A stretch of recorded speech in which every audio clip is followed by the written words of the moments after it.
Bago natin simulan ang ating video, nais ko munang magbigay ng taos-pusong pasasalamat sa inyong walang sawang pagsuporta at pagmamahal sa ating YouTube channel. Ang inyong patuloy na pagtangkilik at tiwala ay nagiging inspirasyon para sa amin upang patuloy na maghatid ng mga dekalidad na content. Salamat sa pagiging bahagi ng ating journey, at dahil sa inyo, patuloy tayong magtatagumpay. Mock ipaglaban. Halos pasigan niyang balik. Boss, kulang ang team natin sa mahahalagang posisyon. Siguradong hindi natin matatalo ang boss halimaw na iyon. Sunod-sunod niyang ibinulales ang sitwasyon, halos desperado. Ang main tank natin ay namatay ng maaga.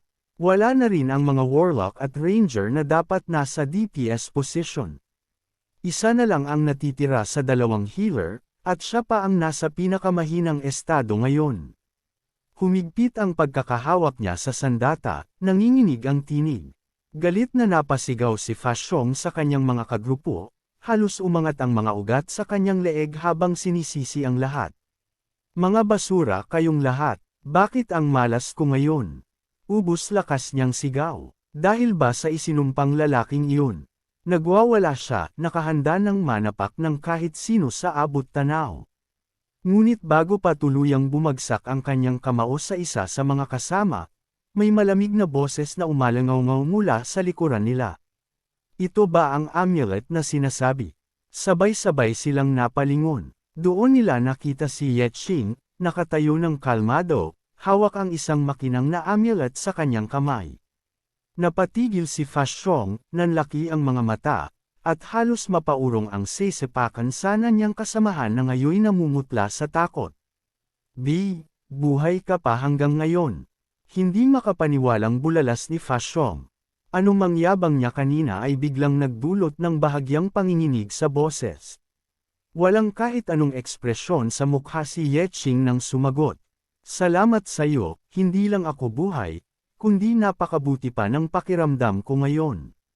Malinaw ang sarkasmo sa kanyang tono, tuyo, mabigat, at eksaktong pinipintig ang ego ni Fashong. Hindi nagpatalo si Fashong. Napataas ang kilay niya, saka ngumisi ng may kay-abangan. Ikaw lamang, ha, hindi kaya nakaligtas ka rin dahil iniwan mo ang mga kasama mo. Nakakunot noong dagdag niya, puno ng pang-uuyam. Baka mas malala pa ang sinapit ng team mo kaysa sa amin, baka tuluyan pa silang natalo sa laban. Ngumisi si Fashong, proud at mapanlate, worry tinutokso siyang parang ito pa ang mas may karapatan na umangat. At sa pagitan nila, huwag nating punahin ang isang tao para sa kasalanang mayroon ka rin, nakangiting sabi ni Yetching kay Fashong. Agad namang nanilim ang mukha ni Fashong sa bigat ng mga salita. Hindi ako tulad mo, patuloy ni Yetching, may bahagyang ngiti sa labi at ramdam ang pride sa tinig, hahayaan ko ang aking mga kasama na mamatay. Hindi, kaya para sa kanilang ikakabuti, pinabalik ko na sila ng maaga. Tahimik na pinakinggan ni Fashong, hindi agad makapagsalita, ramdam ang halo ng pagkabigla at pagkainis sa kanyang mukha. Pagkatapos, ipinasok ni Yetching ang hawak niyang amulet sa butas ng batong pinto. Sa sandaling iyon, lumabas mula rito ang makapal na itim na enerhiya, kumikislap at bumabalot sa paligid, naglalabas ng kakaibang aura na halo ang liwanag at dilim. Sa sandaling iyon, unti-unting bumukas ang isang malaking lagusan sa harapan nila, isang pasukan patungo sa lugar na hindi pa nila nalalaman, naghihintay ng bagong hamon at misteryo sa kailaliman ng abis. Sa bahagyang ngiti ni Yetching, ramdam niya ang bigat at kapangyarihan ng amulet, at malinaw sa kanyang isipan na isang bagong yugto ng pakikipagsapalaran ang nagsisimula. Isang mahabang hagdan pababa ang kanilang nasal ayan matapos silang pumasok sa lagusan. Ang bawat hakbang ay dumudurog sa katahimikan ng paligid, at nauunang naglalakad si Yetching, matatag at maingat, sa harap ng lahat. Napatanong si Fashong, dala ang kuryosidad, habang tinitingnan ang hawak na amulet ni Yetching. Ang amulet na iyon, ninakaw mo ba mula sa boss sa labas ng canyon? Sumabat ang isa niyang kasama, halatang alam ang sagot.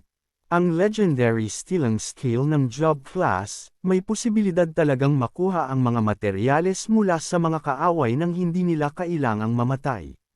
Ngunit si Yetching, tila nababagot na sa pinag-uusapan, ay hindi agad tumugon. Ang mga mata niya'y nakatuon sa hagdan at sa anino ng lagusan, waring iniwasan ang diwa ng diskusyon. Hindi nagpatalo si Fa Xiong, at muling nagtanong, bahagyang kuryoso at may bahid ng pagkainis, sa katabi niya. Huwag mo bang isipin, hindi ba ang public profession niya ay scavenger? Oo, matatanggap ko na sinasabi mong isa itong legendary trash collecting ability, pero mabibilang din ba ito bilang pagnanakaw?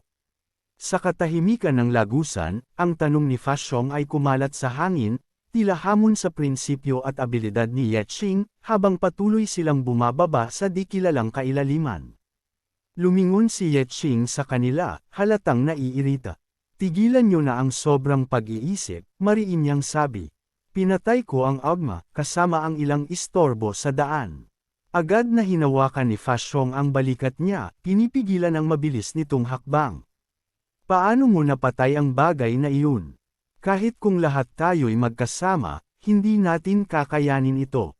Pasigaw niyang tanong, halatang puno ng pagkabigla at galit. Paano mo? Ngunit hindi na niya natapos ang sasabihin. Sa isang iglap, pinatamaan ni Yetching ang mabatong bahagi sa gilid ni Fa Xiong.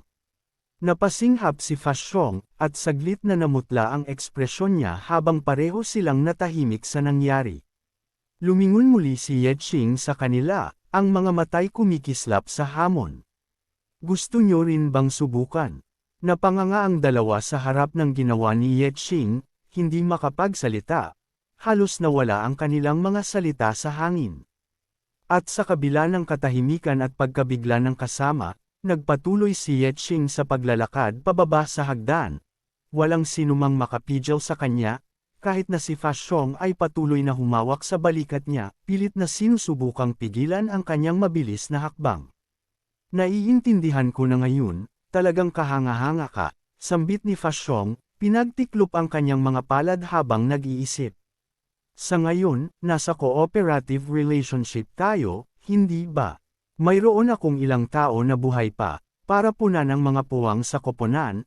Isipin mo na lang, paano kung ang huling silid ay mga ilangan ng maraming tao para malutas ang puzzle? Gawin mo kung anong gusto mo, sagot ni Yetching, halatang nabuburyo sa dami ng sinasabi ng kausap.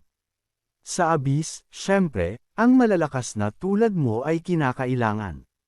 Ngunit kapag nakalabas ka na dito, kakailanganin mo pa rin ang aking pagkakakilanlan, at itaas ang ranggo ng hunter group mo. Tama ba? Dagdag ni Fa Xiong, bahagyang mayabang ngunit may halong curiosity sa tono.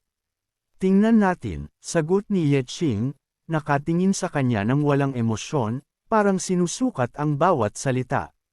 Ngumisi si Fa Xiong, patuloy sa kanyang daloy ng mga salita, parang inuuto ang kausap sa mabulaklak na paliwanag. Pantay-pantay tayo dito. Ayon sa tradisyon, ang huling kayamanan ng abis ay hinahati ng pantay-pantay sa bilang ng mga koponan. Ang pangkat ko ay may 5 tao, at ang pangkat mo, 1 lang. Kaya ito ay magiging 5-to-1 split. Napatingin si Yetching, hindi nagpakita ng emosyon sa unang sandali, ngunit ramdam ang kaunting irita sa sobrang detalye at pagpapakita ng pride ni Fa Xiong. Hindi nagpakita ng anumang reaksyon si Yetching sa mga pinagsasabi ni Fa Xiong, halatang naiirita na siya sa mga kasinungalingan at pagmamalabas nito. Biglang may napadaan sa isang patibong, naapakan ni Fa Xiong ang isang bagay, at tumunog ito ng malakas, umaalingaw-ngaw sa buong lagusan. Nagpalipad ng mga palaso mula sa paligid, at agad na sumigaw si Yetching. Mag-iiwas kayo. Isa itong patibong. Agad namang tumalima ang iba, tumakbo sa iba't ibang direksyon para iwasan ang paparating na panganib. Ngunit isang lalaki ang hindi nakagalaw ng mabilis. Tumama sa kanya ang lahat ng lumilipad na palaso, at sa isang iglap, wala na siyang galaw, tuluyang naparalisa at namatay sa harap ng lahat. Nanlalaki ang mga mata ng mga kasamahan ni Fa Xiong, hindi makapaniwala sa biglang nangyari. Ang katahimikan ay sumaklaw sa paligid, tanging ang tunog ng humihingal na hangin at yapak sa bato ang naririnig. Sa gilid, napabuntong hininga si Yetching, tahimik ngunit malinaw ang irita sa mga mata. Sige, pero ngayon, 4-1 split na, mahinang sabi niya. Malinaw na tinutukoy ang sinabi ni Fa Xiong bago pa man maapakan ang patibong. Ligtas na, sa wakas, huminga ng malalim si Fa Xiong, halatang napagod at halos hindi makagalaw sa kaba at pagod.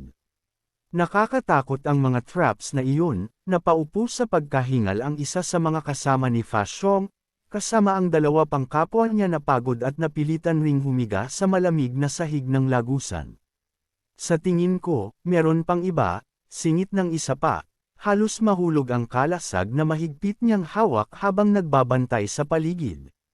Si Yetching naman, tahimik at chill lang, ay nakatayo sa gitna nila, parang walang nangyari. Wala siyang alinlangan, kampante, at tila kinikilala lang ang panganib ng hindi nito hinahayaan na kontrolin ang kanyang kilos. Ang katahimikan sa paligid ay nagbigay diin sa tensyon, ang bawat hakbang at hinga ng mga kasama niya ay halatang puno ng kaba, samantalang si Yetching ay nananatiling matatag, parang matalinong hayop na nagmamasid bago pumasok sa susunod na galaw.